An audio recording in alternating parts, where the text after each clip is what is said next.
सभी को good morning. Good morning sir. जैसा कि हमने पिछली क्लास में जो समकालीन विश्व राजनीति में अंतर्राष्ट्रीय संगठन पढ़ रहे थे, कौन सा टॉपिक पढ़ रहे थे? अंतर्राष्ट्रीय संगठन, ठीक है ना। और इस अंतर्राष्ट्रीय संगठन में जो हमको सबसे महत्वपूर्ण टॉपिक है, उस अंतर्राष्ट्रीय संगठन में हमें क्या पढ़ना है? यूएनओ के बारे में पढ़ना है। किसके बारे में पढ़ना है? यूएनओ का नाम क्या है भाई? इसका पूरा नाम क्या है? संयुक्त राष्ट्र संगठन। इसका नाम क्या है पूरा? संयुक्त राष्ट्र संगठन। संयुक्त राष्ट्र संगठन, ठीक है ना। और सब इस संगठन को बनाने की आवश्यकता क्यों पड़ी? यह अस्तित्व में कब आया और क्या कारण थे कि यह अस्तित्व में आया और इसकी क्या भूमिका है, ठीक है।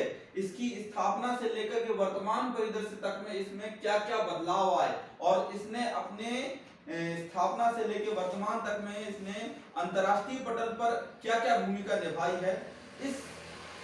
इन भूमिकाओं को और इस संगठन के बारे में हमको आज क्लास में पढ़ना है, ठीक है ना। सबसे पहली बात ये रहती है, ये संयुक्त राष्ट्र संगठन मतलब एक ऐसा अंतर्राष्ट्रीय संगठन है जो वैश्विक पटल पर जिसमें सर्वाधिक सदस्य हैं। इसमें लगभग वर्तमान में आइए हम आज इसकी स्थिति देखें तो कितने 193 सदस्य, कितने मेंबर हैं इसके? 193 सदस्य, ठीक है। इसकी स्थापना का उद्देश्य यह था, ये आपकी परीक्षा में क्वेश्चन पूछा जाएगा कि संयुक्त राष्ट्र संघ की स्थापना का उद्देश्य क्या था। तो इसकी स्थापना का उद्देश्य यह था कि जो वैश्विक पटल पर जो देश हैं उनके बीच में जो होने वाले झगड़े हैं वह शांतिपूर्ण तरीके से उन झगड़ों को निपटाया जाए और विश्व शांति और सुरक्षा को पूरा करना ही इसका मुख्य उद्देश्य है, ठीक है ना। जो भी झगड़े हो रहे हैं दो या दो से अधिक राष्ट्रों के बीच में जो आपसी झगड़े हैं उनको बातचीत से, शांतिपूर्ण तरीके से, आपसी समन्वय से और सामंजस्य से उन विवादों को निपटाना और विश्व शांति और सुरक्षा की राह में आगे बढ़ना है, ठीक है। शुरुआत में इसका जो उद्देश्य था इस संगठन का वह क्या था? विश्व शांति और सुरक्षा। लेकिन ज्यादातर आज की प्रासंगिकता में हम यदि देखें जहां पर विश्व नई नई टेक्नोलॉजी के दौर पर आगे बढ़ रहा है, तब इसकी जो महत्ता है, जो प्रासंगिकता है, वह केवल विश्व शांति और सुरक्षा तक सीमित नहीं रहती है। मसलन आज जो है वैश्विक पटल पर नई नई चुनौतियां सामने आ रही हैं। जैसे पहले किन्हीं राष्ट्रों के बीच में लड़ाई होती थी, लेकिन अब किन्हीं राष्ट्रों के बीच में हम ये भी देखते हैं कि कहीं नरसंहार हो रहा है, कहीं आतंकवाद जैसी समस्याएं पनप रही हैं या कहीं वैश्विक महामारी जैसी समस्याएं भी हमारे जीवन में देखने को मिलती है। नई नई तकनीकी चुनौतियां हमें देखने को मिल रही हैं। तो अब इस संगठन का उद्देश्य केवल विश्व शांति और सुरक्षा नहीं है, बल्कि विकास भी इसका, सतत विकास भी इसका एक महत्वपूर्ण उद्देश्य है। इसमें बहुत सारे संगठन हमने देखा कि इसमें 6 अंग हैं। यूएनओ कितने अंग हैं? 6 अंग हैं। और इस अंतर्राष्ट्रीय संगठन के अंदर बहुत सारे सहयोगी संगठन हैं जिनमें हम देखते हैं कि WHO है। कौन सा संगठन है? WHO का फुल फॉर्म क्या? World Health Organization. अभी वैश्विक महामारी फैली थी, कोरोना महामारी। इस कोरोना महामारी में इस संगठन ने अपनी महत्वपूर्ण भूमिका निभाई। इस संगठन की स्थापना कब हुई है? 7 अप्रैल 1948 को हुई। कब हुई इसकी स्थापना? 7 अप्रैल 1948। इसमें एक जनरल आइडिया बतला देता हूं मैं। पहले हमको यूएनओ को देखना, तो मैं आपको बता देता हूं कि उसमें और कौन कौन से संगठन हैं। यूएनडीपी एक संगठन है। यूएनडीपी का फुल फॉर्म है United Nation Development Programme. UNDP का फुल फॉर्म क्या है? United Nation Development Programme. और दो संगठन यूएनएचसीआर, एक संगठन कौन सा है? यूएनएचसीआर और एक और यूएनएचसीआर है। दोनों अलग अलग हैं, ठीक है ना। ये एक्चुअल में है यूएनएचसीआर मतलब यूनाइटेड नेशन ह्यूमन कमीशन, ठीक है ना। क्या है? यूनाइटेड नेशन NHRC है, ठीक है ना, United nation human right commission, ठीक है। और ये है United nation UNHCR, United nation high commission for refugee. यह जो अंतर्राष्ट्रीय जो शरणार्थियों की समस्या उसके लिए संगठन है और यह संगठन जो अंतर्राष्ट्रीय स्तर पर मानव अधिकारों के लिए बनाया गया संगठन है, ठीक है। और भी ऐसे संगठन हम देखते हैं। यूनिसेफ है। यूनिसेफ ये अंतर्राष्ट्रीय बाल कोष है जो वैश्विक स्तर पर जो बच्चों के लिए एक संगठन बना हुआ है। फिर एक संगठन यूनेस्को है, ठीक है। एक संगठन क्या है? यूनेस्को। ऐसे बहुत सारे संगठनों के बारे में हमको इसमें पढ़ना है। एक संगठन कौन सा है? ILO है, इंटरनेशनल लेबर ऑर्गेनाइजेशन है।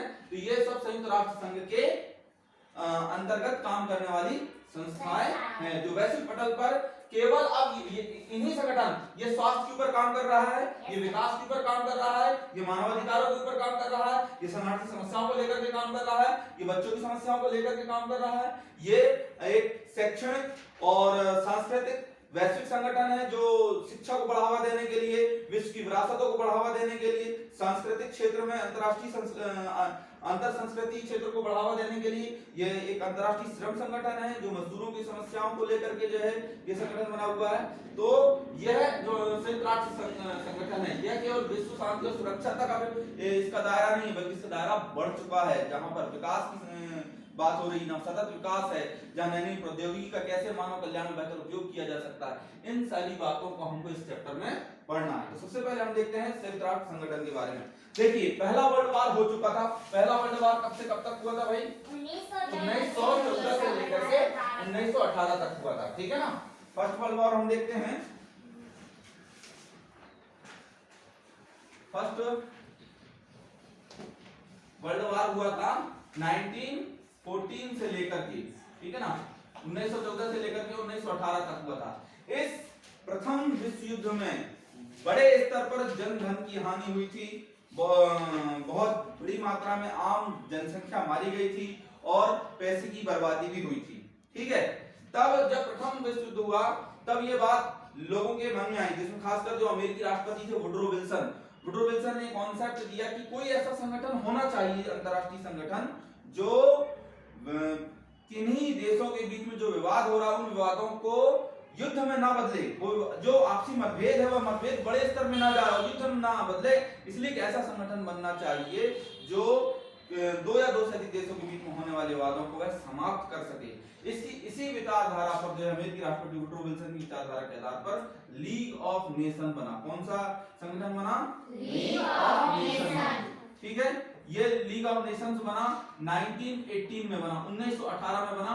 और ये लीग ऑफ नेशन जो बना था वह वर्साई की संधि के परिणामगत बना था। किस संधि के अंतर्गत? वर्साई की संधि हुई थी, ठीक है ना। इस संधि के आधार पर लीग ऑफ नेशन बना था। लेकिन यह लीग ऑफ नेशन ने केवल विश्व में शांति और सुरक्षा 20 वर्षों तक ही संभाल रखा। केवल 20 वर्षों तक ही इसने दो या दो देशों के बीच जो विवाद कभी होते थे किन्हीं कारणों को लेकर, किन्हीं समस्याओं को लेकर के, उन विवादों को यह समाप्त मतलब विश्व शांति बनाए रखने में केवल 20 वर्षों तक ये इस संगठन ने शांति बनाए रखा। लेकिन उसके बाद यह संगठन के जो प्रयास थे वो असफल हुए। और सेकेंड वर्ल्ड वार कब हो गया भाई? सेकेंड वर्ल्ड वार हुआ 1939 से 1939 से लेकर 1945 को हुआ। मतलब यह लीग ऑफ नेशन जो है अपने विश्व शांति के उद्देश्यों को लेकर के असफल साबित हो गया, ठीक है। जब ये सेकेंड वर्ल्ड वार हुआ, एक्चुअल में क्या था, ये जो वर्साई की संधि थी, ये जो लीग ऑफ नेशन बना था, और इसी वर्साई की संधि में ही सेकेंड वर्ल्ड वार की बातें छुपी हुई थी, क्योंकि इस संधि में जर्मनी को अपमानित किया गया था।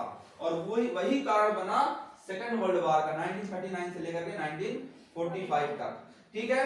अब 1939 से 1945 तक, 1942 से यह विचार शुरू हो गया। सेकेंड वर्ल्ड वार के बीच में ही, लगभग सेकेंड वर्ल्ड वार समाप्त होने के 2.5 साल पहले ही 1942 में यह बात सामने आने लगी कि कोई ना कोई ऐसा अंतरराष्ट्रीय संगठन बनना चाहिए जो विश्व शांति को बनाए रखे, आपसी मतभेद और आपसी झगड़ों को बातचीत के सहारे खत्म किया जाए, ताकि परिस्थितियां अप्रिय घटनाएं ना हो। क्योंकि फर्स्ट वर्ल्ड वार जो घटा उससे कहीं ज्यादा खतरनाक, दोगुना खतरनाक था जो है सेकेंड वर्ल्ड वार, जिसमें व्यापक स्तर पर जो है आम करोड़ों की तादाद में लोग मारे गए और घातक हथियारों के प्रयोग से, जहां हम ये समझते हैं कि सेकेंड वर्ल्ड वार में अमेरिका ने, यूएसए ने क्या किया था भाई? यूएसए ने 6 अगस्त 1945 को और 9 अगस्त 1945 को, है ना, 6 अगस्त 1945 को कहां पर? जापान के हिरोशिमा में अमेरिका ने परमाणु बम गिराया, और 9 अगस्त 1945 को कहां पर? नागासाकी। हालांकि इस परमाणु बम हमले से पहले ही जो है अमेरिका ने ये विचार दिया था कि एक अंतरराष्ट्रीय संगठन बनना चाहिए। तब ठीक है, तो ये यहाँ पर परमाणु हमला किसने किया? अमेरिका ने किया। आज भी परमाणु बम हमले के लगभग अब कितने साल हो चुके हैं? लगभग 75 से 76 साल हो चुके हैं। परमाणु बम हमला अमेरिका के द्वारा जो किया गया था, इस परमाणु बम हमले के आज भी असर वहां पर देखने को मिलते हैं। ठीक है, तो किसी महान व्यक्ति ने कहा था कि सेकेंड वर्ल्ड वॉर के बाद जो थर्ड वर्ल्ड वॉर होगा, थर्ड वर्ल्ड वॉर के परिणाम तो नहीं मालूम, लेकिन चौथा वर्ल्ड वॉर जो होगा वो कंकर और पत्थरों के बीच लड़ा जाएगा। कहने का मतलब क्या है कि अब यदि अगर विश्व युद्ध होता है तो अब इतने घातक हथियार बन चुके हैं कि इस धरती को कई बार नष्ट किया जा सकता है, यानी कि मानव सभ्यता ही और जीवन का अस्तित्व ही समाप्त हो जाएगा। केवल 2 परमाणु बम हमले अमेरिका ने जापान पे किए थे, जिसका असर आज तक देखा जा सकता है। तो ये बात सामने आई कि कोई ना कोई ऐसा संगठन होना चाहिए जो विश्व युद्ध की स्थिति निर्मित ना करे। तब उसमें अमेरिका के राष्ट्रपति रूजवेल्ट, ठीक है, कौन? अमेरिका के राष्ट्रपति फ्रेडरिक रूजवेल्ट, और ब्रिटेन के चर्चिल, ठीक है, और रूस के सोवियत संघ के राष्ट्रपति स्टालिन, इन तीनों की सहमति से कॉन्सेप्ट आया कि एक ऐसा संगठन बनना चाहिए। कौन सा? यूएनओ, संयुक्त राष्ट्र संगठन का निर्माण होना चाहिए। किस संगठन का निर्माण होना चाहिए? संयुक्त राष्ट्र संघ का, संयुक्त राष्ट्र संघ का, ठीक है ना? यह संयुक्त राष्ट्र संघ बनना चाहिए। ठीक है, ये जो संयुक्त राष्ट्र संघ का शब्द किसने दिया था? इस शब्द को किसने दिया था? इस शब्द को दिया था अमेरिका के, यूएसए के राष्ट्रपति किसने दिया था? फ्रेडरिक डी रूजवेल्ट ने दिया था। ये शब्द किसने दिया था? फ्रेडरिक डी रूजवेल्ट ने दिया था। ठीक है, संयुक्त राष्ट्र संघ शब्द किसने दिया था? तो संयुक्त राष्ट्र संघ शब्द जो है यूएसए के राष्ट्रपति फ्रेडरिक डी रूजवेल्ट ने दिया था। ठीक है, यह शब्द किसने दिया था? फ्रेडरिक डी रूजवेल्ट ने दिया था। ठीक है, इसके बाद जून 1945 को लगभग 50 देशों की सहमति के बाद, ठीक है ना, कितने देशों की सहमति के बाद? 50 देशों की सहमति के बाद जून 1945 में, कब? जून 1945 में प्रस्ताव संयुक्त राष्ट्र संघ के लिए पारित कर दिया गया। ठीक है ना? अब संयुक्त राष्ट्र संघ, ठीक है, 50 देशों ने हस्ताक्षर कर दी जून 1945 में। एक 51वां देश पोलैंड, किन्हीं कारणों से इनके प्रतिनिधि उपस्थित नहीं हो पाए थे, तो 51वां देश पोलैंड ने 15 अक्टूबर 1945 में संयुक्त राष्ट्र संघ के प्रस्ताव पर अपने हस्ताक्षर किए, और उसके पश्चात 51 देशों के हस्ताक्षर होने के बाद 24 अक्टूबर, कब? 24 अक्टूबर 1945 को संयुक्त राष्ट्र संघ यूएनओ का गठन हुआ, यूएनओ की स्थापना हुई। क्वेश्चन बनेगा, यूएनओ की स्थापना कब हुई? यूएनओ की स्थापना कब हुई? 24 अक्टूबर 1945 को। ठीक है, अब हम यूएनओ की पूरी डिटेल जानते हैं कि उसकी स्थापना, उसका मुख्यालय कहाँ है, उसके कौन कौन से संगठन काम कर रहे हैं। ठीक है, इतनी बात मैं डालूंगा यहाँ से।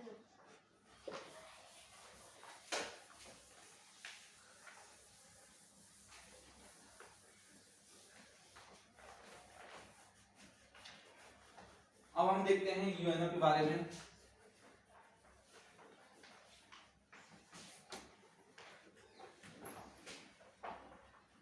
इस शब्द को फ्रेडरिक डी रूजवेल्ट ने दिया। किसने दिया है?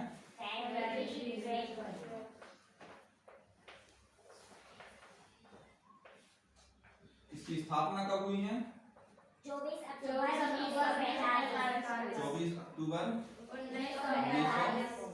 1945 में।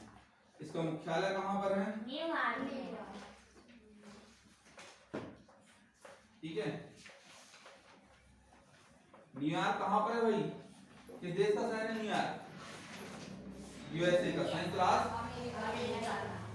अमेरिका का शहर न्यूयॉर्क है, वहां पर इसका मुख्यालय है।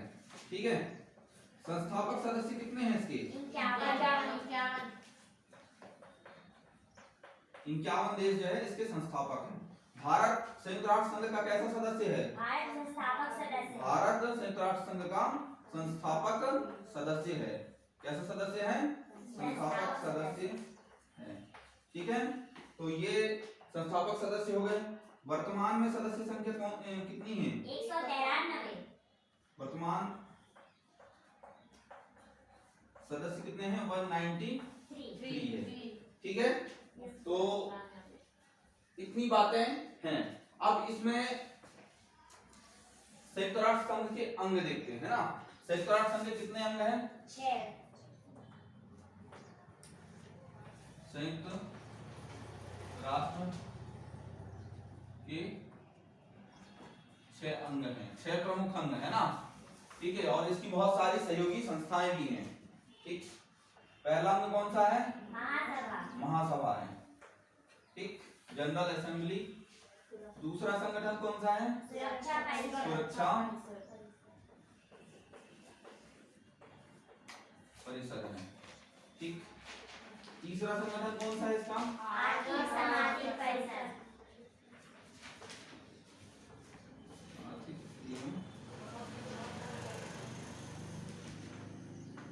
सामाजिक परिषद। परिषद। ठीक है, आर्थिक एवं सामाजिक परिषद। ठीक है,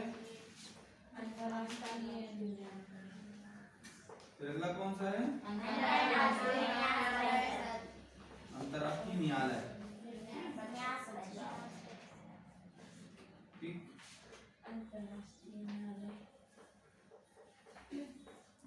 फिर न्यास परिषद। ठीक, छठा सचिवालय। ठीक है, तो यह है 6 अंग है सुरक्षा संयुक्त राष्ट्र के 6 अंग: महासभा, सुरक्षा परिषद, आर्थिक सामाजिक परिषद, अंतर्राष्ट्रीय न्यायालय, न्यास परिषद और सचिवालय। एक बार हम इनको यूएनओ का थोड़ा सा जनरल इंट्रोडक्शन देख लेते हैं। संयुक्त राष्ट्र संघ सब फेडरल रूजवेल्ट ने दिया। स्थापना इसकी 24 अक्टूबर 1945 को हुई। इसका मुख्यालय न्यूयॉर्क यूएसए में है। संस्थापक देश 51 है। भारत संस्थापक सदस्य है। वर्तमान सदस्य संख्या कितनी है? 192। 6 इसके प्रमुख अंग हैं। अब इन 6 अंगों के बारे में हम थोड़ी थोड़ी जो है जानकारी लेते हैं। इसके बाद फिर हम संयुक्त राष्ट्र संघ की वर्तमान परिप्रेक्ष्य में क्या प्रासंगिकता उस पर हम फोकस करेंगे। ठीक है,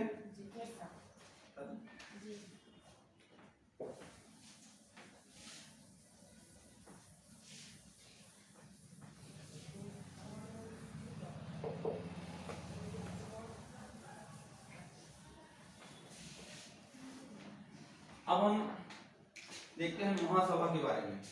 ठीक है,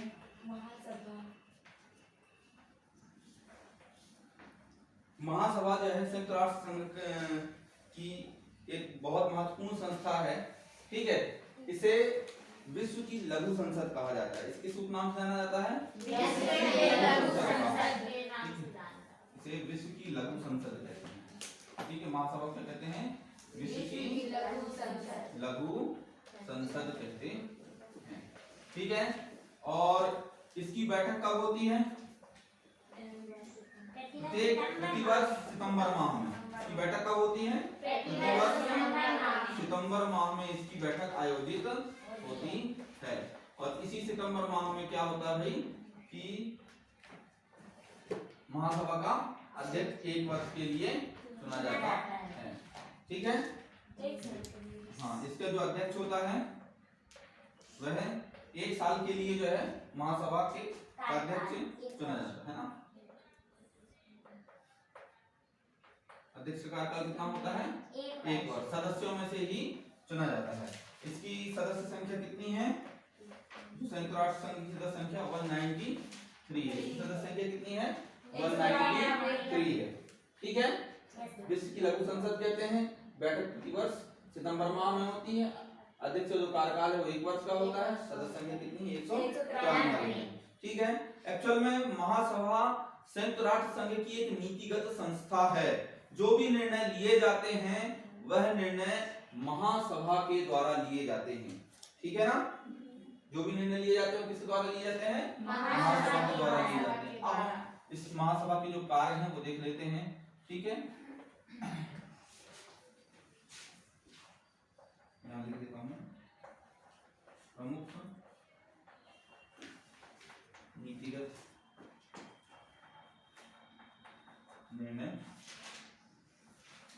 महासभा द्वारा दिए जाते हैं।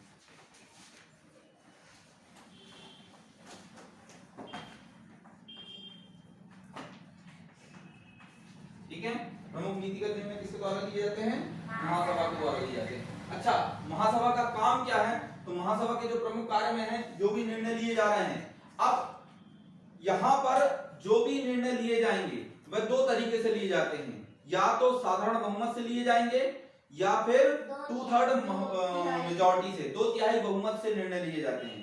ठीक है, जो महत्वपूर्ण निर्णय होते हैं वह 2/3 बहुमत से लिए जाते हैं, और जो साधारण निर्णय होते हैं वह जो सामान्य निर्णय लिए जाते हैं वह साधारण बहुमत से पारित किए जाते हैं। जो बहुत इंपॉर्टेंट है, वैश्विक पटल पर जिनकी मात्रा बहुत ज्यादा है, वे 2/3 बहुमत से पारित होते हैं प्रस्ताव, और जो सामान्य कम महत्वपूर्ण है वह साधारण बहुमत से प्रस्ताव पास किए जाते हैं। तो इनका महासभा का काम क्या है? नए सदस्य को प्रवेश देना। ठीक है ना, कोई यदि संयुक्त राष्ट्र संघ का नया सदस्य बनना चाहता है तो नए सदस्य को प्रवेश देना। ठीक है, कौन यदि कोई सदस्य संयुक्त राष्ट्र संघ का सदस्य बनना चाहता कोई देश, तो वह उसका निर्णय कौन लेगा? उसका निर्णय महासभा लेगी। ठीक है, इसके साथ ही दूसरा प्रमुख कार्य क्या है भाई? दूसरा प्रमुख कार्य है इस जो संयुक्त राष्ट्र संघ के महासचिव होता है ना, जो एक अधिकारी होता है सचिवालय का, मुख्य चीफ एग्जीक्यूटिव ऑफिसर जो होता है ना, संयुक्त राष्ट्र संघ का जो सचिवालय है, उस सचिवालय का चीफ एग्जीक्यूटिव ऑफिसर, वह चीफ एग्जीक्यूटिव ऑफिसर जिसे महासचिव कहते हैं। संयुक्त राष्ट्र संघ का महासचिव संयुक्त राष्ट्र के महासचिव की नियुक्ति इसके द्वारा की जाती है, महासभा के द्वारा की जाती है। ठीक है, तीसरा महत्वपूर्ण कार्य देखते हैं, बजट संबंधी प्रस्ताव जो है यह महासभा की अनुमति से पारित किए जाते हैं, बजट संबंधी प्रस्ताव। ठीक है ना, तो हम यहाँ पर देखते हैं कि जो बजट संबंधी प्रस्ताव हो या संयुक्त राष्ट्र के महासचिव की नियुक्ति हो, यह संयुक्त राष्ट्र की महासभा में 2/3 बहुमत से पारित प्रस्ताव के आधार पर नियुक्त किए जाते हैं। तो संयुक्त राष्ट्र के महासचिव एक्चुअल में किस व्यक्ति को, जैसे अभी वर्तमान में संयुक्त राष्ट्र संघ के महासचिव कौन है? पुर्तगाल के पूर्व प्रधानमंत्री एंटोनियो गुटेरेस हैं। ठीक है, 1 जनवरी 2017 को इन्होंने पदभार ग्रहण किया था, एंटोनियो गुटेरेस। ठीक है, अभी मैं उनका नाम लिखाऊंगा, जब हम सचिवालय पढ़ेंगे तब मैं लिखाऊंगा उनका नाम, है ना। तो यहाँ पर जो संयुक्त राष्ट्र के महासचिव हैं वह कौन है? Antonio Guterres. ठीक है, यह पुर्तगाल के पूर्व राष्ट्रपति रहे हैं। कौन? Antonio Guterres. ठीक है, इनकी नियुक्ति का प्रस्ताव, प्रपोजल कौन लाता है? सुरक्षा परिषद लेके आती है। उसको अनुमति के मोहर कौन देता है? मोहर कौन लगाता है? महासभा। कितने बहुमत प्रस्ताव से? 2/3 बहुमत के प्रस्ताव से। ठीक है ना, 2/3 बहुमत से पारित होना चाहिए प्रस्ताव। ठीक है ना, मतलब 193 के 2/3 सदस्य, मतलब लगभग 66 से 67% मेंबर्स इस पर अपनी अनुमति दे। मैंने आपको बताया था कि 193 का 2/3 लगभग कितना होगा। ठीक है, आप यहां से देखेंगे, और लगभग 122 सदस्य। ठीक है ना, एक मिनट माफ कीजिएगा, एक बचा है ना, जो कि 12। ठीक है, कुछ पॉइंट 1 आया, तो लगभग ये मान के चलिए कि 128 या 129 सदस्य। ठीक है, कितने सदस्य? 128 से 129 सदस्य। यदि बजट संबंधी प्रस्ताव हो या महासचिव की नियुक्ति हो, इनकी नियुक्ति के लिए 129 सदस्य देश यदि अपनी अनुमति दे दें, मिनिमम इतने सदस्य अनुमति दे दें, तो महासचिव की नियुक्ति हो जाती है, और बजट जो भी बजट प्रपोजल पेश किया जाता है वह उसको अनुमति मिल जाती है। तो इस तरह से हमने महासभा के बारे में देखा। इसके साथ साथ महासभा विश्व शांति और सुरक्षा पर भी निर्णय लेती है कि किस तरह से वैश्विक पटल पर विश्व शांति कायम रहे, और भी कई सारे मुद्दे होते हैं जिन पर साधारण बहुमत से निर्णय लिए जाते हैं। तो ये आपका महासभा के बारे में है। तो महासभा में निर्णय 2 तरीके से लिए जाते हैं, साधारण बहुमत से, यानी कि 193 का आधा, 193 का आधा कितना होगा? लगभग जो है ये 9, और यहाँ पर लगभग ये 7, 97 मेंबर यदि किसी पर अपनी अनुमति दे देते हैं तब वह साधारण बहुमत से प्रस्ताव पास हो जाता है। विशेष बहुमत के लिए कितने सदस्य होना चाहिए? 129। साधारण बहुमत के लिए कितने सदस्यों की अनुमति होनी चाहिए? 97। हालांकि इतनी डिटेल आपको ये गणितीय मैथमेटिक्स याद नहीं करनी, बस इतना याद रखना है कि महासभा में जो सामान्य निर्णय होते हैं या कम महत्व के निर्णय होते हैं उन्हें साधारण बहुमत से प्रस्ताव पारित किया जाता है, तब उन पर अंतिम अनुमति मिलती है। और यदि जो महत्वपूर्ण विषय हैं जैसे संयुक्त राष्ट्र संघ के महासचिव की नियुक्ति हो या फिर बजट संबंधी प्रस्ताव हो, इनसे संबंधित मामले पर 2/3 बहुमत की अनुमति होना जरूरी है। तो ये हमने पढ़ा इसके बारे में, महासभा के बारे में, ठीक है ना।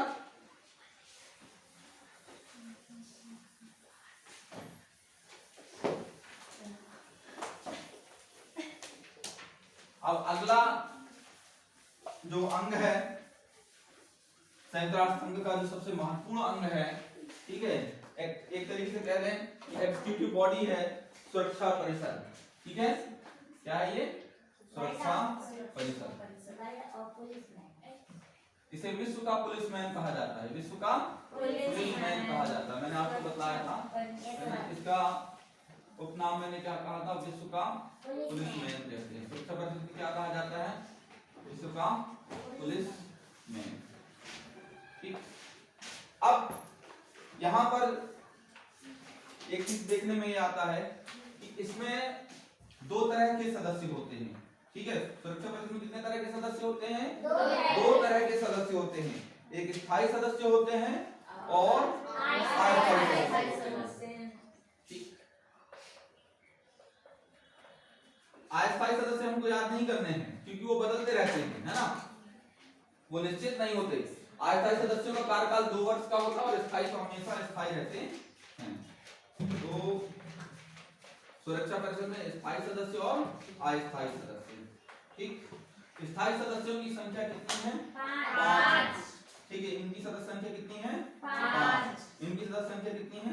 10। ये जो 5 सदस्य कौन कौन से देख लेते हैं। पहला हम देख लेते हैं संयुक्त राज्य अमेरिका, अमेरिका, ठीक है। राज्य है, राष्ट्र नहीं है इसमें शब्द। संयुक्त राज्य अमेरिका, इंग्लिश में बोलिए USA, United states of America, ठीक है। दूसरा देश हम देखते हैं यहाँ पर रूस है, तीसरा ब्रिटेन, चौथा फ्रांस, पांचवा चीन, ठीक है। इस तरह से स्थायी सदस्य जो है सुरक्षा परिषद के 5 है, संयुक्त राज्य अमेरिका, रूस, ब्रिटेन, फ्रांस और चीन। यह 5 स्थायी सदस्य हैं। जो 10 अस्थायी सदस्य होते हैं यह एशिया महाद्वीप, अफ्रीका महाद्वीप या लातिन अमेरिका महाद्वीप, दक्षिणी अमेरिका महाद्वीप या और भी जो सदस्य देश हैं वह हर 2 वर्ष के लिए, ताकि सभी महाद्वीपों से बराबर प्रतिनिधित्व हो सके, इसलिए हर 2 वर्ष के लिए 10 अस्थायी सदस्य चुने जाते हैं। तो अस्थायी सदस्यों का कार्यकाल कितना होता है? अस्थायी सदस्यों का कार्यकाल होता है 2 वर्ष का, ठीक है। 2 वर्ष का कार्यकाल होता है, ठीक है। सुरक्षा परिषद का काम यह है कि महासभा के द्वारा जो भी निर्णय लिए जाते हैं उन निर्णयों का परिपालन हो, उन निर्णयों को कार्य रूप में परिणित किया जाए, इसका काम सुरक्षा परिषद करती है। इसके साथ साथ जो महासभा में महत्वपूर्ण प्रस्ताव रखे जाते हैं वह पहले सुरक्षा परिषद की अनुमति मिलती है, उसके बाद वह प्रस्ताव महासभा के सामने रखे जाते हैं, ठीक है ना। अब बात यह जाती है कि जो सुरक्षा परिषद है, इस सुरक्षा परिषद में ये जो 5 सदस्य हैं इनको वीटो पावर मिला हुआ है। वीटो पावर का मतलब होता है निषेधाधिकार, ठीक है ना, ठीक है ना। निषेधाधिकार, निषेधाधिकार मतलब यदि अगर कोई भी प्रस्ताव यदि आता है, निषेधाधिकार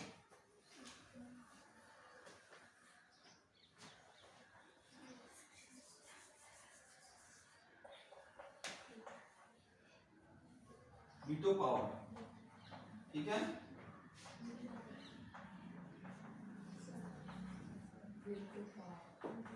निषेधाधिकार जो है, अब ये वीटो पावर का मतलब है यदि अगर कोई प्रस्ताव आया है, उस प्रस्ताव को यदि अगर किसी एक ने भी वीटो पावर का प्रयोग करके उसे खारिज कर दिया, तब वह प्रस्ताव या वह कार्य रूप में परिणत नहीं हो पाएगा।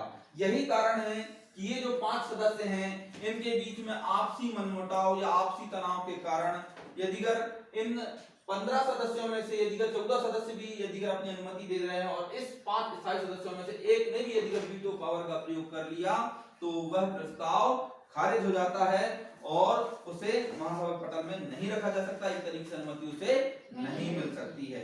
यह जो वीटो पावर है यह पूरी जो संयुक्त राष्ट्र संघ है जो वैश्विक पटल पर एक लोकतांत्रिक पद्धति की संस्था है उसे अलोकतांत्रिक बनाने का काम करता है। ठीक है ना भाई। एक तरीके डेमोक्रेसी क्या है, सबकी अनुमति ही, मतलब डेमोक्रेसी का निर्णय क्या होता है, यदि अगर मान लीजिए कहीं 10 मेंबर हैं, 10 में से आधे से ज्यादा मतलब 5 और एक 6 मेंबर यदि किस पर अपनी अनुमति दे दें तो वह मान्य हो जाता है कि नहीं भाई।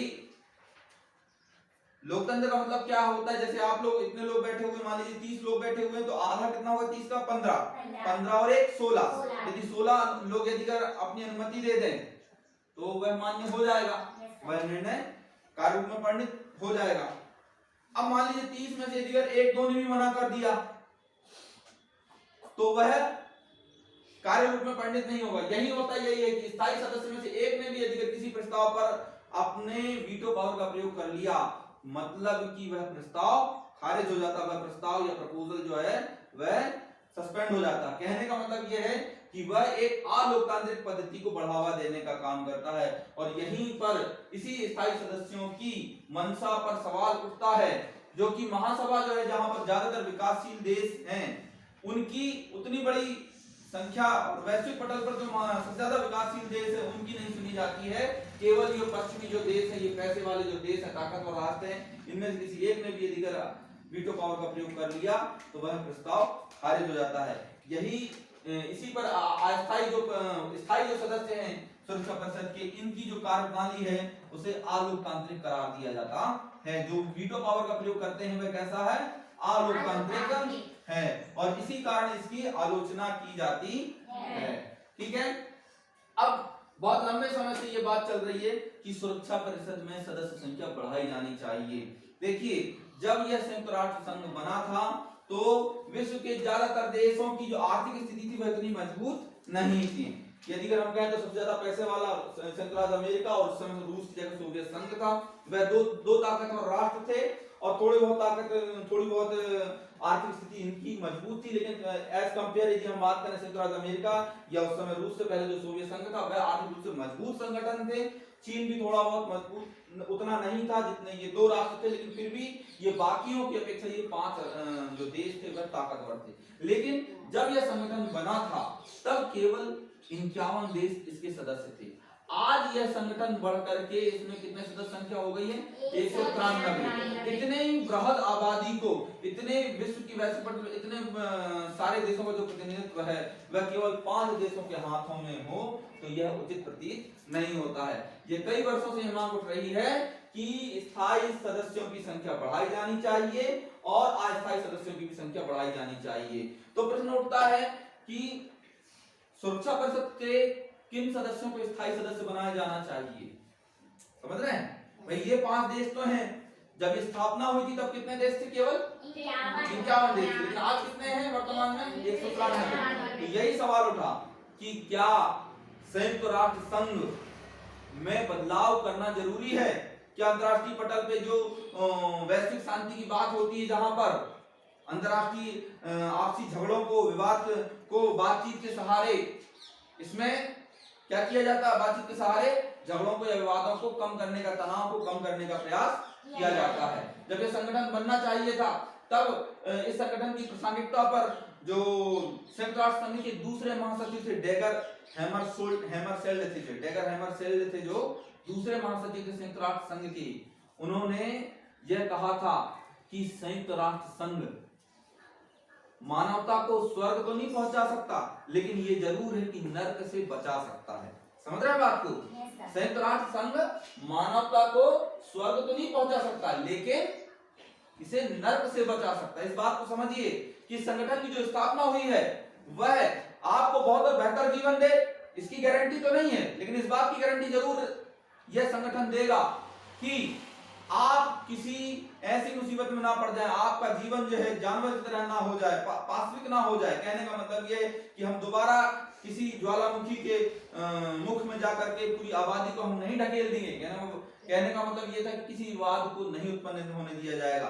किसी बड़ी शख्सियत ने कहा था ना कि सेकेंड वर्ल्ड वॉर हुआ है, अब तीसरा यदि होगा तो चौथा जो होगा वो कंकर और पत्थरों के बीच में लड़ा जाएगा। समझ रहे हैं बात को? मतलब मानव सभ्यता ही नष्ट हो जाएगी। इसलिए डेकर हेमरशोल्ड ने कहा कि मानवता को स्वर्ग में पहुंचाने की गारंटी तो नहीं है, लेकिन इतनी बात जरूर है कि वह नर्क से उसे बचा सकता है। ठीक है, इसी पर कुछ साल पहले जब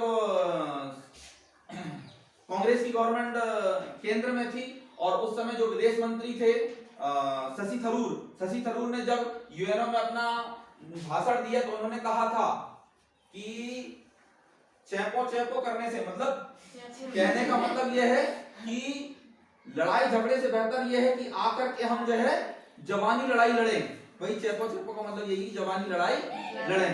समझ रहे बात को?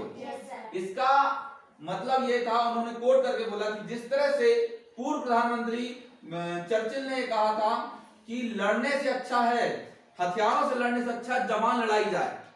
समझ रहे हैं? हथियारों से लड़ने से अच्छा है क्या? जवान लड़ाई जाए। ठीक है, तो वही बात थी कि यहाँ पर ये जो सुरक्षा परिषद है इस पर सवाल खड़े होते रहे कि किनको हमें स्थायी सदस्य बनाया जाना चाहिए। कि अभी 5 सदस्य हैं, जबकि अस्थायी जो सदस्य इनको कुल मिलाकर के पहले 1965 में कितने सदस्य थे? लगभग 11 सदस्य थे। स्थायी और अस्थायी को मिलाकर कितने थे? 11 थे। 11 से बढ़ाकर के 15 कर दिया गया, मतलब 4 अस्थायी सदस्य बढ़ा दिए, 10 और 5 15। पहले 11 थे, इसको बढ़ा के कितना किया गया? 1965 में 15 किया गया। लेकिन अभी तक स्थायी सदस्यों की संख्या बढ़ाई नहीं गई है, जबकि संयुक्त राष्ट्र संघ के कुल कितने सदस्य हो चुके हैं? 193 सदस्य हो चुके हैं। कितने सदस्य हो चुके हैं? 193। अब बात उठती है कि स्थायी सदस्य बनाया जाए, लेकिन किनको इसमें शामिल किया जाए? समझ रहे हैं? क्या आधार होना चाहिए किसी देश को स्थायी सदस्य बनाने के लिए? तो यहाँ पर कई सवाल उठे। एक सवाल ये उठा कि वह आर्थिक रूप से एक ताकत होनी चाहिए, आर्थिक रूप से एक संपन्न देश होना चाहिए। ठीक है, क्या होना चाहिए? आर्थिक रूप से संपन्न देश होना चाहिए। ठीक है, दूसरी बात उठी कि उसके पास विशाल सेना होनी चाहिए। क्या होनी चाहिए? विशाल सेना होनी चाहिए। ठीक है, तीसरा सवाल ये था कि उसके पास बृहद जनसंख्या हो। ठीक है, बृहद जनसंख्या हो। ठीक है, फिर चौथा सवाल ये उठा कि सांस्कृतिक विविधता होनी चाहिए। क्या होनी चाहिए? सांस्कृतिक विविधता होनी चाहिए। ठीक है, सांस्कृतिक विविधता हो। ठीक है, ये अपने कयास लगाए गए कि किसे स्थायी सदस्य बनाया जाना चाहिए। ठीक है, फिर पांचवा ये कहा गया कि लोकतांत्रिक पद्धति वाला देश हो। ठीक है ना? किस पद्धति वाला हो देश हो? लोकतांत्रिक पद्धति वाला देश होना चाहिए। ठीक है, अब एक बात ये हो जाती है, आर्थिक रूप से यदि कोई संपन्न देश हो तो वह कितना पैसा अपना भागीदारी ले। समझ रहे हैं? यदि अगर मान लीजिए आज यदि यूएनओ का जो बजट है, बजट मतलब भाई जिससे वह इतना बड़ा अंतरराष्ट्रीय संगठन जिसमें हजारों की तादाद में लोग काम करते हैं और वैश्विक पटल पर जो विश्व शांति और सुरक्षा के लिए जो संगठन काम कर रहा है, उसको चलाने के लिए कुछ पैसे की जरूरत होगी कि नहीं होगी? है ना? जो भी उसका बजट होगा करोड़ों अरबों रुपए में होगा, उसको हम 100 रुपए मान लेते हैं। कितना मान लेते हैं? 100 रुपए मान लेते हैं। जितना भी करोड़ होगा उसकी वैल्यू को हम 100 रुपए की तुलना कर ले रहे हैं। ठीक है, तो उसमें से 22 रुपए अकेले कौन देता है? 22 रुपए जो कौन देता है? यूएसए देता है। ठीक है, सबसे ज्यादा पैसा देने वाला देश है यूएसए। ठीक है, और उसके बाद हम देखते हैं कि 12 रुपए जो है 12 रुपए के आसपास लगभग चाइना देता है। कौन सा देश देता है? चीन। 12 रुपए चीन देता है। ठीक है, और 8.5 रुपए के आसपास जो है, ठीक है, 8.5 रुपए के आसपास देता है कौन? जापान पैसे देता है। ठीक है ना? 8.5 रुपए कौन देता है? जापान देता है। और लगभग 6 रुपए के आसपास जर्मनी पैसा देता है। कौन सा देश देता है पैसा? जर्मनी देता है। कितने रुपए देता है? 6 रुपए देता है। ठीक, मैं कंपेयर बदला रहा हूँ आपको, है ना? ये पूरा टॉपिक आपके किताब में दिया हुआ है, यदि आप पढ़ेंगे तो पूरी चीजें आपको समझ में आ जाएगी। जो मैं बात बोल रहा हूँ किताब के दायरे से बाहर जाके नहीं बोल रहा हूँ, क्योंकि वहीं से आपके क्वेश्चन बनने हैं, ऑब्जेक्टिव एक चीजें बननी तो आपको ध्यान में रखना। फिर इसके बाद हम देखते हैं कि यहाँ पर लगभग जो है 4.5 रुपए के आसपास कौन पैसे देता है, ब्रिटेन देता है, ठीक है ना। और इसके बाद लगभग 3.5 रुपए के आसपास जो फ्रांस पैसा देता है, ठीक है। इतने सारे देशों को हमको याद नहीं रखना है ना। 2.5 रुपए के आसपास रसिया पैसा देता है। रसिया कितना देता है, 2 रुपए 40 पैसा या 2.5 रुपए मान लीजिए, है ना। और भारत कितना देता है, भारत 80 पैसा देता है। कितने पैसे देता है, 80 पैसे भारत देता है। 80 पैसा मतलब 0.8, ठीक है ना। करोड़ों अरबों रुपए होगा ये भी, फिर भी 80 पैसा जो बता रहा है ना, कई करोड़ों रुपए में होगा, 50 करोड़ 100 करोड़ के बराबर होगा, समझ रहे हैं। उसको हम 100 से तुलना करके बता रहे हैं, पैमाना लिए, अनुपात लिए, है ना। आप लोग क्या आर्ट वाले तो थोड़ा सा समझने में दिक्कत होती होगी तो मैं नहीं कहता, लेकिन आप समझ लीजिए कि जो भी पैसा दिया जा रहा है उसका 22% हिस्सा कौन दे रहा है, अमेरिका दे रहा है, और चलती भी उसी की ज्यादा है। वही उसी के जहां मतलब वहीं पर संयुक्त राष्ट्र संघ का मुख्यालय भी है, न्यूयॉर्क में है। उसी अमेरिका के ही सबसे ज्यादा कर्मचारी वहीं काम करते हैं, जो उसी की बिल्डिंग है। तो सबसे ज्यादा पैसा कौन दे रहा, अमेरिका दे रहा है, ठीक है। फिर कौन दे रहा है, चाइना दे रहा, फिर कौन दे रहा है, जर्मनी। तो बात यही होगी। अब मुद्दे की बात समझिए कि कोई देश स्थायी सदस्य बनना चाहता तो उसे कितना पैसा देना होगा, ये बतलाइए, ठीक है। फिर दूसरी बात, विशाल सेना, है ना, कितनी बड़ी सेना होनी चाहिए, क्या जनसंख्या क्या जो है विश्व की भूमिका निभाने के लिए जरूरी है क्या किसी देश को सुरक्षा परिषद का स्थायी सदस्य बनने के लिए विशाल जनसंख्या होना जरूरी है क्या, बृहद जनसंख्या होना जरूरी है क्या, ये बात हुई। सांस्कृतिक विविधता, भाई किसी देश की सांस्कृतिक विविधता, किस संस्कृति को बढ़ावा दिया जाए और किसे ना दिया जाए, क्योंकि एक ही देश में तो बहुत सारी संस्कृति के लोग हैं, है कि नहीं। भौगोलिक स्थितियां तो बहुत भिन्न भिन्न है, लोकतांत्रिक देश, है ना। तो ऐसे बहुत सारे देश लोकतांत्रिक पद्धति वाले हैं जो बहुत बेहतर तरीके से सफल संचालन कर रहे हैं। तो आखिर में इन पैमाने पर भी कई सवाल उठे कि कोई कितना पैसा दे, किसकी कितनी विशाल संख्या हो, क्या जनसंख्या जो है किसी वैश्विक पटल पर महत्वपूर्ण भूमिका निभाने के लिए बाधक है या जो सहयोगी है, इस पर सवाल उठे। अब बात किया जाती है कि इन सारे फीचर्स को लेकर के अक्सर भारत ने भी इस बात की चिंता जताई है कि सुरक्षा परिषद में भारत को स्थायी सदस्य के रूप में शामिल किया जाना चाहिए। क्यों? क्योंकि भारत एक आर्थिक शक्ति के रूप में है। आज भारत विश्व की 7वीं बड़ी अर्थव्यवस्था है, समझ रहे हैं। जीडीपी के आधार पर हम विश्व के 7वें बड़े देश हैं वर्ल्ड में। कितने बड़े देश हैं? 7वें बड़े देश हैं। पहली बात, भारत की जो तीनों सेनाएं हैं, थल सेना, जल सेना, वायु सेना, एक विशाल सेना है, ठीक है ना। विश्व की 4थी बड़ी वायु सेना हमारे देश की है, विश्व की 3री बड़ी थल सेना हमारे देश की है। समझ रहे हैं बात को? बहुत बड़ी थल सेना है, बहुत बड़ी वायु सेना है। हमारे देश की जो नौसेना वो 7वें नंबर की विश्व की सबसे बड़ी नौसेना है, ठीक है। बृहद जनसंख्या, हम 2nd नंबर की मेजॉरिटी वाले देश हैं पॉपुलेशन में, समझ रहे हैं। वर्ल्ड में हम 2nd नंबर पे हैं और उम्मीद रही हम तो 2050 तक हम चाइना को पछाड़ सकते हैं इस मामले में, जनसंख्या के मामले में हम चाइना को पछाड़ सकते हैं, ठीक है। फिर इसके बाद बात आती है कि सांस्कृतिक बृहद जनसंख्या भी हमारे पास, सांस्कृतिक विविधता, बहुत विभिन्न संस्कृति के भांति के लोग हैं यहाँ पर, समझ रहे हैं। हर 10 किलोमीटर में 10-15 किलोमीटर में हमारे देश की संस्कृति और रीति रिवाज बदलते हैं।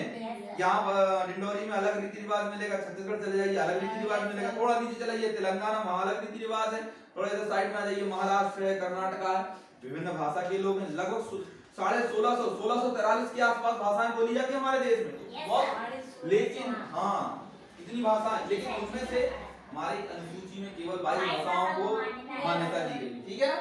लोकतांत्रिक पद्धति का देश है ना। एक बहुत बेहतर तरीके से हमारे यहाँ पे चुनाव होते हैं, तो इन सारे फीचर्स को रखता है। लेकिन सवाल ये उठता है कि क्या केवल भारत है, इसके और भी प्रतिद्वंदी हैं, जैसे दक्षिण अफ्रीका एक प्रतिद्वंदी है स्थायी सदस्य बनने के लिए, फिर आपका ब्राजील एक प्रतिद्वंदी है, जापान है, जर्मनी है, ऐसे बहुत सारे देश हैं जो इसके सुरक्षा परिषद के स्थायी सदस्य बनने के लिए प्रतिद्वंदी हैं, ठीक है। अब यहाँ पर हम यह देखते हैं कि ये जो सुरक्षा परिषद है और ये जो संयुक्त राष्ट्र संघ है इसकी क्या भूमिका वास्तव में वर्तमान में प्रासंगिक है कि नहीं है, इस बात पर भी प्रश्न चिन्ह उठता है। ठीक है, जैसे हमने देखा है कि सबसे ज्यादा पैसा देने वाला देश कौन सा, यूएसए है ना। यदि हम देखें कि जो संयुक्त राष्ट्र संघ है उसमें सुरक्षा परिषद जो वीटो पावर का प्रयोग करता है, उस वीटो पावर के प्रयोग के कारण जो लोकतांत्रिक पद्धति से जो भी निर्णय लिए जाने चाहिए वह निर्णय नहीं लिए जाते हैं। अभी तक हमने देखा सबसे पहले वीटो पावर का प्रयोग किस देश ने किया, सबसे पहले वीटो पावर का प्रयोग अमेरिका ने किया था, है ना। सबसे पहले वीटो पावर का प्रयोग किसने किया था, अमेरिका ने। क्वेश्चन बनेगा सबसे पहले वीटो पावर का प्रयोग किसने किया, मैं यदि गलत नहीं हूं, जहां तक मुझे जानकारी है कि सबसे पहले वीटो पावर का प्रयोग अमेरिका ने किया। लेकिन सवाल बनेगा सबसे ज्यादा वीटो पावर का प्रयोग किसने किया, तो सबसे ज्यादा वीटो पावर का प्रयोग करने वाला देश, ठीक है, रूस है। सबसे ज्यादा वीटो पावर किसने प्रयोग किया है, सबसे ज्यादा वीटो पावर का प्रयोग किसने किया है, रूस ने किया है। ठीक है, तो क्वेश्चन बनेगा कि अभी तक वर्तमान स्थिति तक सुरक्षा परिषद में वीटो पावर का प्रयोग करने वाला सबसे सर्वाधिक बार, सबसे ज्यादा बार वीटो पावर का प्रयोग करने वाला देश कौन सा है, तो वह रूस है। कितने बार किया, आपकी किताब में दिया हुआ है लगभग 135 बार इसने वीटो पावर का प्रयोग किया। कितने बार इसने वीटो पावर का प्रयोग किया है, 135 बार इसने वीटो पावर का प्रयोग किया है। इसके बाद सेकंड नंबर में आता है 81 के आसपास जो है यूएसए ने वीटो पावर का प्रयोग किया है। ठीक है, चाइना ने लगभग 11 बार जो वीटो पावर का प्रयोग किया है। चाइना ने कितने बार किया है, लगभग 11 बार वीटो पावर का प्रयोग किया, और ब्रिटेन ने लगभग 34 बार जो है वीटो पावर का प्रयोग किया है। आप देखिए बताइए फ्रांस ने कितनी बार किया वीटो पावर का प्रयोग, आपकी किताब में दिया हुआ है, कहीं पर दिया हुआ है। ठीक है, फ्रांस ने कितने बार किया, 18 बार। 135 बार कितने, 81 की है यूएसए का, 83 बार है। यूएसए ने कितने बार प्रयोग किया है, 81 या 83 है, 84 है। ठीक है ना, कोई दिक्कत नहीं, थोड़ा बहुत। चाइना ठीक है, ब्रिटेन, यूके का 32 है। ठीक है, फ्रांस में 80। ठीक है, ये फ्रांस ने वीटो पावर का प्रयोग किया है, ये रूस ने ये वीटो पावर का प्रयोग किया है, इसे यूएसए ने किया है, इसे चाइना ने किया है, ठीक है, और इसे ब्रिटेन ने किया है। ठीक है, 5 ही देश को वीटो पावर का प्रयोग है। भारत भी चाहता है स्थायी सदस्य बने, वो भी वीटो पावर वाला, लेकिन पश्चिमी देश नहीं चाहते हैं कि भारत जो है स्थायी सदस्य बने। ठीक है, भारत क्या बने, स्थायी सदस्य बने, यह बड़ी ताकतें नहीं चाहती हैं, है ना। तो भारत को स्थायी सदस्य, ठीक है, कंफ्यूज मत कीजिए मुझे। ठीक है, इसको आपको ये डेटा फिगर याद नहीं करना, आपको इतना याद रखना सबसे ज्यादा वीटो पावर का प्रयोग किसने किया है, उसके बाद क्यों भाई, आपस में क्या था भाई, द्विधा का संकट था ना, है ना, शीत युद्ध चल रहा था ना, मनमुटाव चल रहा था, है ना। ठीक है, तो ये इनके बीच में जो विवाद था उसके कारण जो ये वीटो पावर का ज्यादा प्रयोग करते रहे, और इनके वीटो पावर का प्रयोग करने के कारण कई मुद्दों पर, जहां पर किसी देश पे व्यापक मात्रा में जनसंहार हुआ, आतंकवाद की घटनाएं हुई, गृह युद्ध की स्थितियां निर्मित हुई, एक तानाशाह शासक को किसी देश ने समर्थन दे दिया, उसके द्वारा उस देश की जनता पे जो अत्याचार किया जा रहा उसका समर्थन कई बार इन दोनों देशों के द्वारा बारी बारी से किया गया, अपने अपने समर्थक देश को। ठीक है, तो इस तरह से ये वीटो पावर के प्रयोग के बारे में बताया।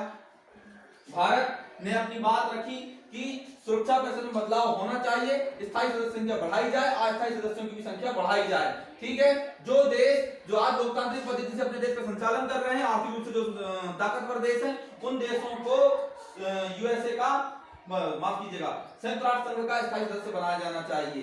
संयुक्त राष्ट्र संघ का जब से भारत सदस्य देश बना है, तब से जब जो है वैश्विक शांति के लिए भारत की सेना की जरूरत पड़ी है, तब भारत ने संयुक्त राष्ट्र संघ को अपनी सेना भेजी है।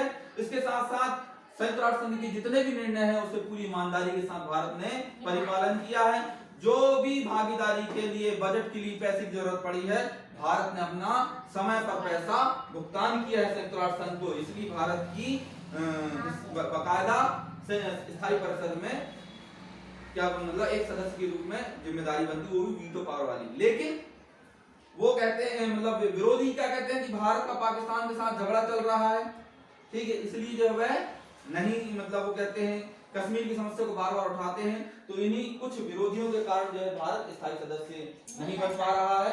हालांकि और भी कई देश हैं, ब्राजील है, वो भी स्थायी सदस्य बनने के योग्य है, जर्मनी है, जापान है, दक्षिण अफ्रीका है, जो स्थायी सदस्य बनने के योग्य हैं, ठीक है। अब बात यह आ जाती है कि संयुक्त राष्ट्र संघ की, अब एक अगला संगठन देखते हैं,